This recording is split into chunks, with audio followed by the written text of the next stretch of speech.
When I ran away, I could have drowned in a river. I was only 8 years old.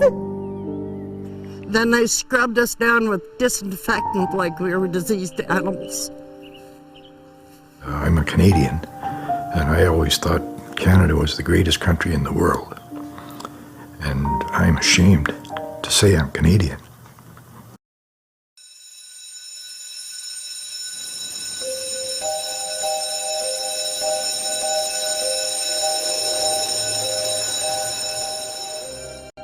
今天要跟大家讲述一段历史，所有听过的人都会感到无比的震惊。这是加拿大历史上一段最黑暗、最难以启齿的历史，暴力、性侵、种族灭绝，所有这些泯灭人性的词语都体现在了这段历史当中。今天我们来对话这段历史的幸存者。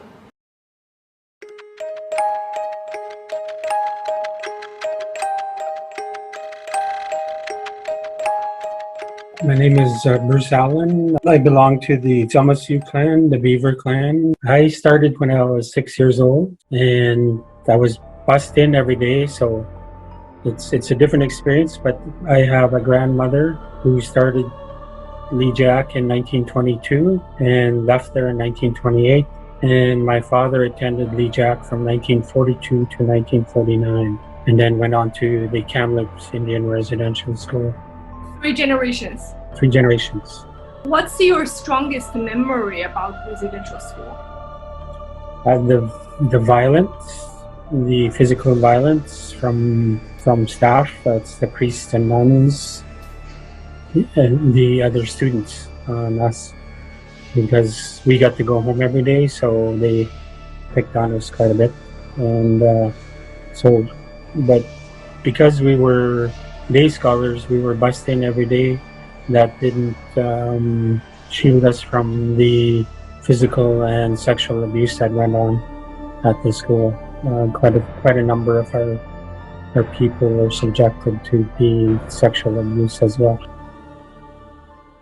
Like you did something wrong or what?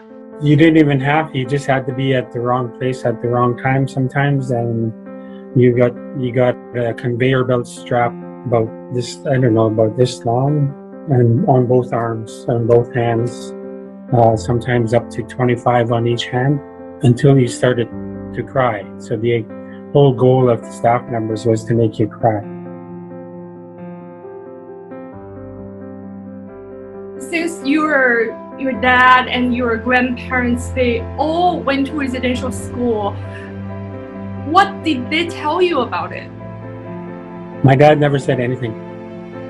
He never shared any of his experiences, but he showed it. He drank a lot, and he was a chain smoker, and he was physically violent with my mother. My mother had to separate and leave him when I was 7 years old. My younger brother was 1 year old. So if she didn't leave, the violence was escalating, so eventually I think she would have died from being beaten by him. 上个月，加拿大不列颠哥伦比亚省坎卢普斯市一所原住民寄宿学校旧址地下惊现215具儿童遗骸，事件震惊加拿大全国。原住民寄宿学校制度源于1857年的渐进文明法案。法案要求原住民学习读写英语和法语，并放弃他们的传统姓氏，改用政府批准的姓氏。加拿大联邦政府试图用这种方式强制同化原住民。从19世纪40年代到20世纪90年代，至少有15万原住民儿童被强制送到寄宿学校，在此期间造成了几千甚至数万儿童死亡。Is that just the tip of the iceberg? Yes, very much so.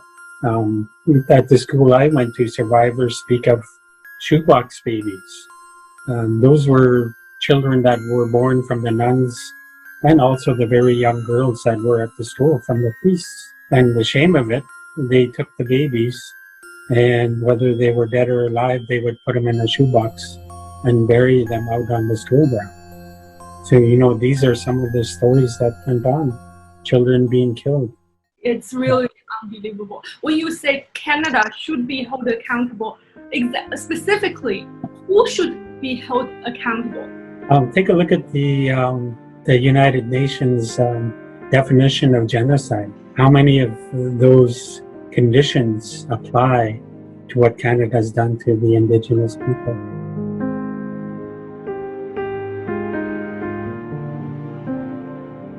If, by the standards of the definition of genocide, the entire country, no matter who's in government, should be held accountable for those acts, because they were privy to that information all the way up until the time that they took power.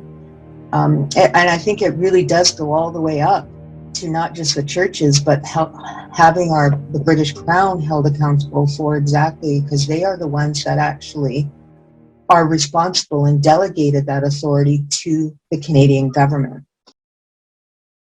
比起原住民寄宿学校的残忍行径，更令人震惊的是，这样的丑陋行为在加拿大持续了超过1个世纪，直到1996年，最后一批原住民学校才关闭。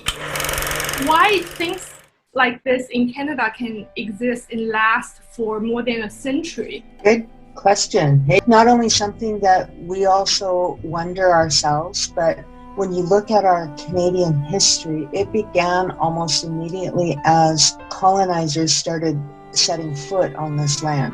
How about you, Bruce? Well, if you look at the history, we have what's called an Indian Act, and that was created in 1876 and today. And that Indian Act is a racist piece of legislation based on our genocide. They wanted to get rid of us. And they had the policies to create residential schools through that. Right? Yeah, it's in the history. These are the hard truths we must confront as a society. Today,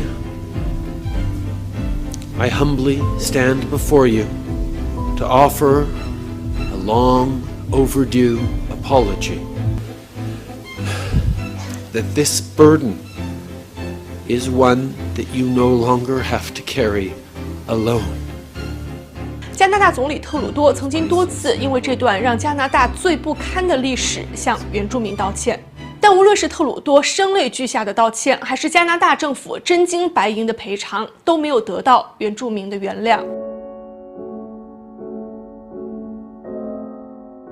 Actions speak louder than words. Words are very different than what they're trying to put out there. In my entire life, I've seen so many broken promises. Canada won't give out of the goodness of their heart. Monies that the government is forced to pay is through the courts on many occasions, and we're successful. It's because of that the Canadian government does pay some sort of compensation, but they don't do it out of the goodness of their heart. And knowing that every single time an Indigenous person brings up a court case, Canada will spend millions upon millions upon millions, if not more than what they pay out, fighting those court cases every step of the way.